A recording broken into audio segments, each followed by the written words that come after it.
સિઝનમાં પહેલી વાર આમાં લાલ મરચાં આવ્યા, ક્યારે જોવા જ નથી મળ્યા. આ વખતે લાલ મરચાં પહેલી જ વખત લાલ મરચાં આવ્યા છે, એટલે 500 લઈ લીધા છે.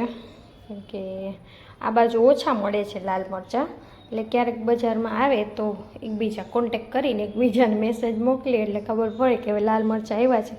આખી માર્કેટમાં ક્યાંય ન મળે, એક જ જગ્યાએ લાલ મરચાં જોવા મળે, એટલે આજ લઈ આવી છે. જો આ મૂળા અને કાકડી બધુંય. પણ ખાસ તો હું મરચાં માટે જ બજારમાં ગઈ હતી, નહીંતર કંઈ એવું ખાસ જરૂર નહોતી. પણ મરચાં તો કેટલા દિવસથી રાહ જોતા હતા કે મરચાં આવે એટલે એક વખત તો ખાઈ લઈ સિઝનના.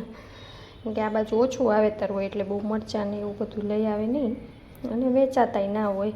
બાકી બધા જાતના મરચાં મળે, તીખાન, મોરાન, લાંબા, ટૂંકાન બધા મળે, પણ એક લાલ મરચાં જ અહીંયા જોવા ન મળે. એટલે પહેલી વખત આવ્યા એટલે હું લેવી છું. હવે તો મળે કે ન મળે આ સિઝનમાં. હવે તો સિઝન પૂરી થવા આવી ગઈ, હવે તો લાલ મરચું આવવા માંડ્યું છે, એટલે હવે તો કાંઈ નક્કી નહીં.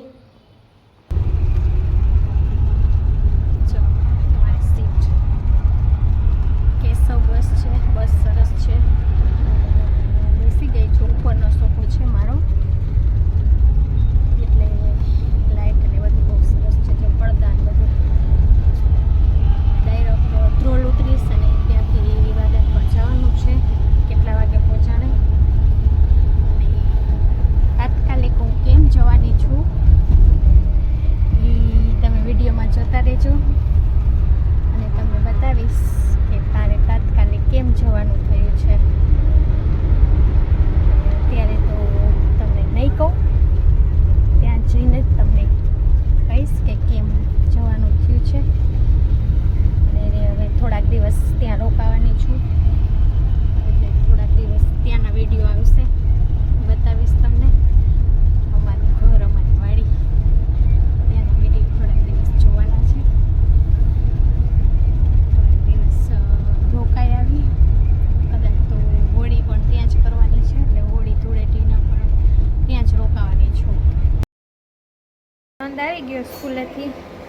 સવારમાં જોઈતી હું આવી ત્યારે નહોતી જોઈ.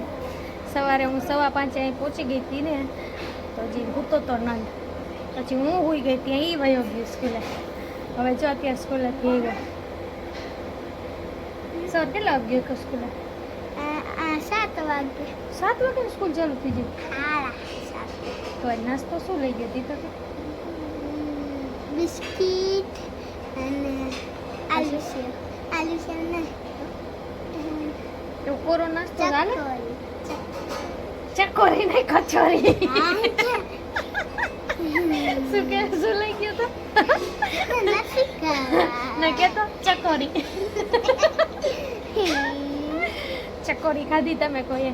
હે નંદ ચકોરી લઈ ગયો તો કોમેન્ટ કરજો ચકોરી કેવી હોય. તમને એવો સૂકો નાસ્તો ચાલે સ્કૂલે લઈ જાય? મેડમ થી જઈને એવું? તો એક્ઝામ કેતી તારે? એવું છે. ધૂળેટીમાં રમવાનો ને? કેદી રજા ધૂળેટીની ખબર તને? નથી કીધું ને હજી મેડમ? તો ધૂળેટીમાં આપણે નંદાઈ રહે ધૂળેટી રમવા આવવાનું છે. મારા કલર લઈ રાખજો. લઈ રાખીશ. રમવાના ધૂળેટી આપણે તો નથી રમવાની, પણ નંદ રમવાનો છે. તો પછી નવા મકાને જઈને ત્યાં રમશું. મારે નથી રમો, હું તો જોઈશ. તો બાગડા જેવો થઈ જઈશ, ખબર? બાગડા જેવો કલર થઈ જશે. ઓળખશે નહીં આ નંદ છે કોણ કે ના. જો હવે જવું છે ગામડે, હમણાં લેવા આવશે. ત્યાં સુધી નંદની રાહ જોઈને બેઠી હતી, એટલે હવે થોડીક વાતો કરી અને હમણાં તેડવા આવે એટલે પછી નીકળી ગામડે જવા માટે. જો મમ્મીનું ઘર છે, ધ્રોળ સવાર પહોંચી ગઈ હતી. મમ્મી ઘરે અવાઈ ગયું, નંદને મળી ગયું. હવે રીવા ભેગી ને રીવા ક્યાં આવશે? ઓહો, ત્યાં તો હું વહી ગઈશ. બીજી વાર આવીશ ત્યાં બરાબર. મસ્ત મોર આવ્યો, મસ્ત મસ્ત. પીળો પડી ગયો ટૂંકમાં.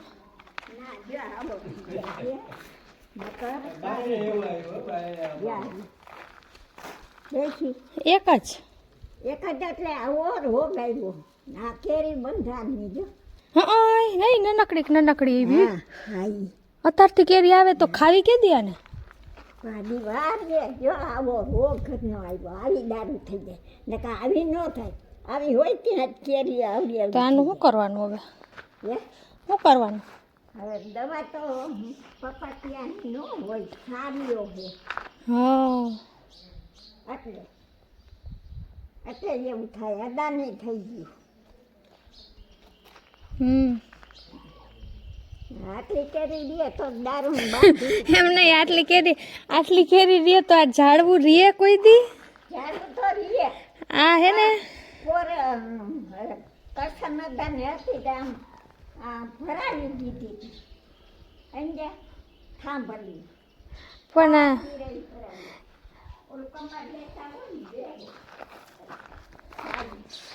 ને કેરી તો જોઈ લીધી કા ઘરે પહોંચી ગયા છો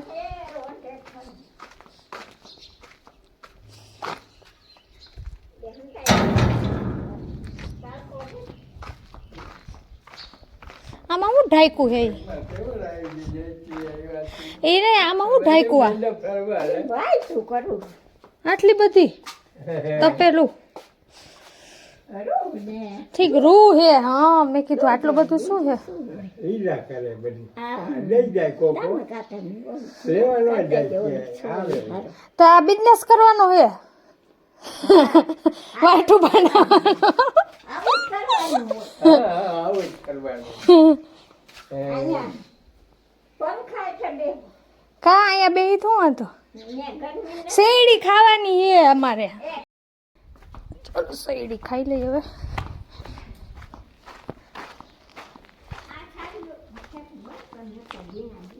કાંઈ ખાલી જ છે અહીં ખાટે બેસીને ખાવ કીડું એક નીચે નહીં ઓમે કેવી હે ચાખી તો જોઈ હા દેખાય તો હારી રૂપાળી હવે સ્વાદ કેવો હોય આ રાખો હેઠે કા આયા કરે તમારે પાલી ના રે ના અહીંયા કાંઈ જરૂર નહીં આમ આંધ એવું હે આ રહી જો કાઢી તો કેવી બેઠી છે ને એ ઉડી કેવી સરસ છે કાળા કલરની તો મસ્ત હે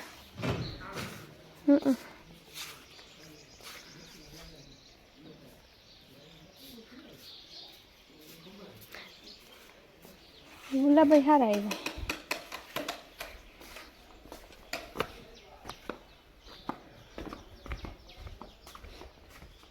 આપણા બીતી લાગે અંદર વહી છે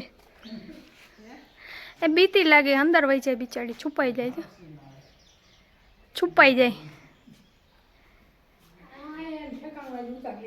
અરે એવું ન કરે હો બિચારી ઘર ન કોળે રખાય એટલે કચરો ઈ તો તમે હો એટલે કચરો હશે નકર ઓમ કચરો એટલો બધો ન રહેતો હા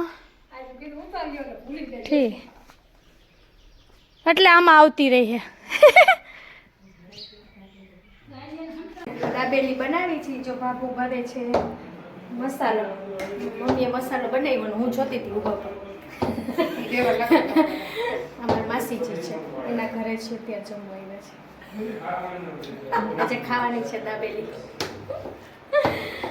ચટણી બધું બની ગયું છે હવે ખાલી મસાલો ભરી ના ના બનાવી છે હવે ખાલી આમાં દાણા અને સેવ નાખી અને મસાલો ભરી લઈશું હવે